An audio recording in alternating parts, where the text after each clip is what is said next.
name is Santos. This is my second time being here a resident, and I was referred to here coming out of prison. So I've been here and I've been working with my case manager, and they have set up a program for me to be positive and get accomplished the things I need to do. They have many references out here. You just have to reach out and communicate with your caseworkers so you can get things done. Because if you don't communicate, then you don't get nothing done. This is not a place for you to just eat and sleep. It's a place for you to be positive and to get things out and build that strong foundation. An average day here basically consists of getting up in the morning. At 6 o'clock, we have a wake up here.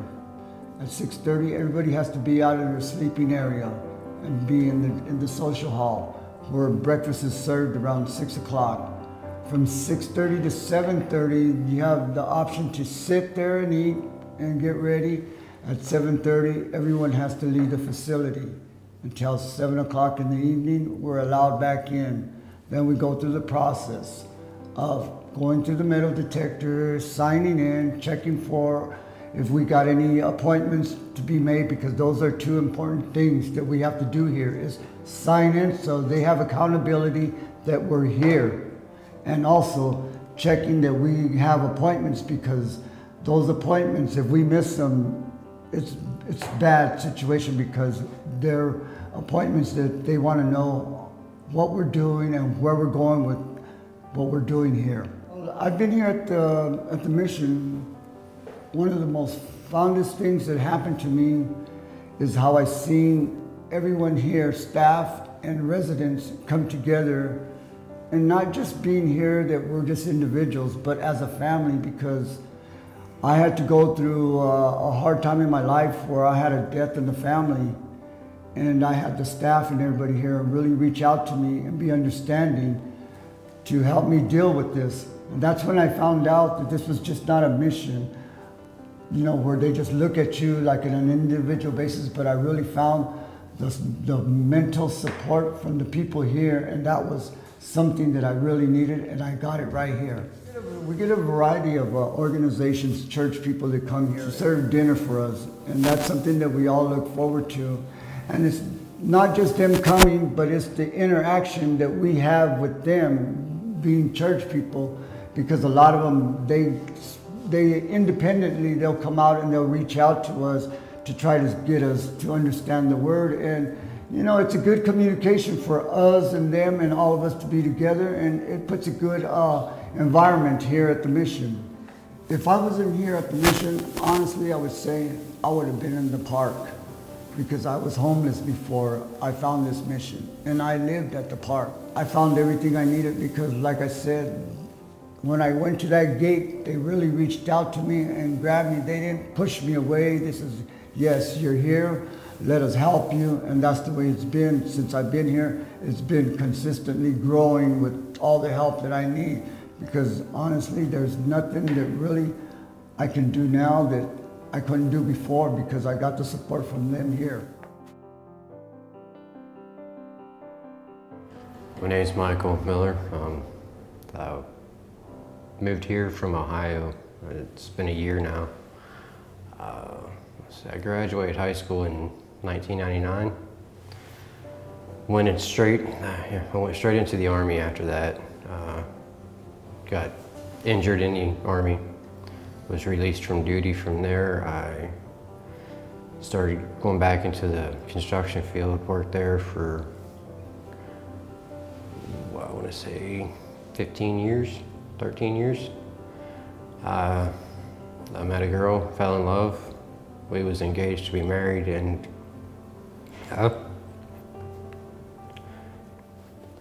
she passed away from a car accident. I started drinking a great deal of an amount. I tried to kill myself. I didn't want to live without her. I moved out here to try to escape everything and start over. When I thought things were going good,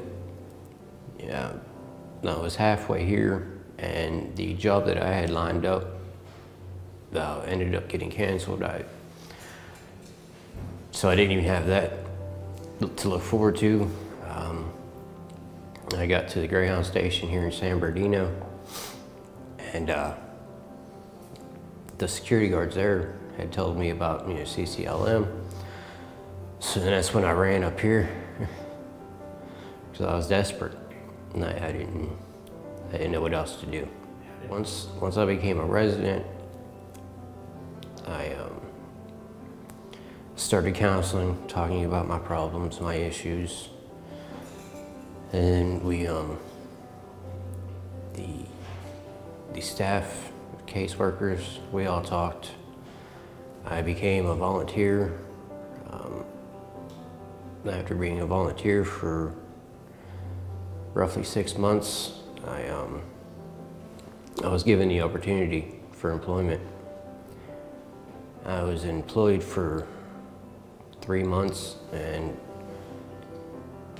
once I thought I had everything under control and got comfortable, I fell off the wagon, started drinking again, went to rehab. It was an inpatient rehab because I knew I needed help because I didn't want to go that route anymore. After my rehab, I called CCLM back up and they agreed to give me a second chance. It's getting easier every day. I went to the VA and gotten actually more help than what they had originally offered me.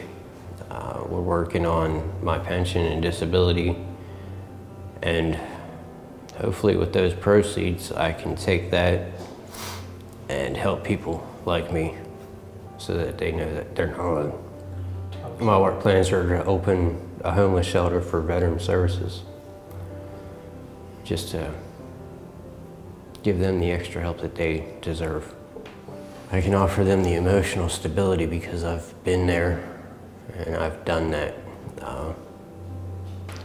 And hopefully with not only me, but the great team that I hope to work with, we can find a way to break the cycle. Every donation that was given to CCLM has inspired a lot of people, not only me, a lot of individuals that I've seen walk in and out of these gates. It's one of the best opportunities I've had in California, and I definitely appreciate it. Without CCLM, I probably ended up dying. Without the help, the guidance, I don't want to say probably, I would have picked the bottle back up and I wouldn't have stopped. I wouldn't have cared. CCLM's helped keep me on track since coming back. I've learned to do a lot more interaction, to be a lot more open about everything. So without them, I'd be lost.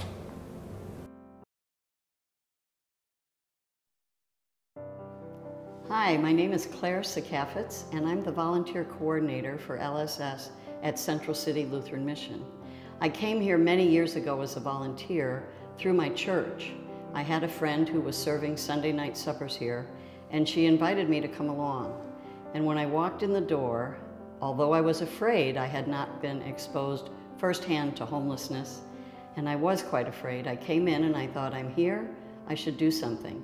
I tried to ask if I could work in the kitchen, but all the positions in the kitchen were taken, so they told me to mingle. So I went out and sat with a gentleman, and he had his head down, and I said, hi, my name is Claire, and he went, huh? And I said, tell me about yourself. And he kept chewing and eating with his head down, and we talked for about 20 minutes, and he told me everything he could fit into that between bites of food. And when he was finished, he looked up and he said very gruffly, thanks. Nobody's listened to me for over 20 years. And it changed my life. It made me realize that just by listening to someone who's underprivileged or who is vulnerable as this homeless man was, could make a difference in his life. And from there on, I was hooked. I went back to my church, asked them to join me in an outreach program to serve suppers here on Sunday night, and my journey began. Several years after that, I was fortunate enough, upon retiring from the corporate world, to be offered the job of volunteer coordinator here, and I jumped on it. And I have had that position for 2 years, and I absolutely love what I'm doing, and I am privileged to be here with Lutheran Social Services working. We do make a difference every day at every level for every employee here, and it's a very proud time in my life to say that I finally have a job that matters. My backstory, though, is unusual. When I was born, my birth mother placed me on the doorstep of the Byron Street Foundling Home in Chicago, Illinois. And back in the 40s, that's what orphanages were called, foundling homes. And I lived in that home for 2 years. And one day, a man and a woman came to look at the children, and the man who eventually became my father told me that I was the prettiest girl in the bunch, and they adopted me. And many, many years later, I was in my late teens, I found out that the Byron Street Foundling Home was owned and operated by Lutheran Social Services of Illinois. And here I am, privileged to embrace, equip, and empower people, as that home did for me, for Lutheran Social Services of Southern California.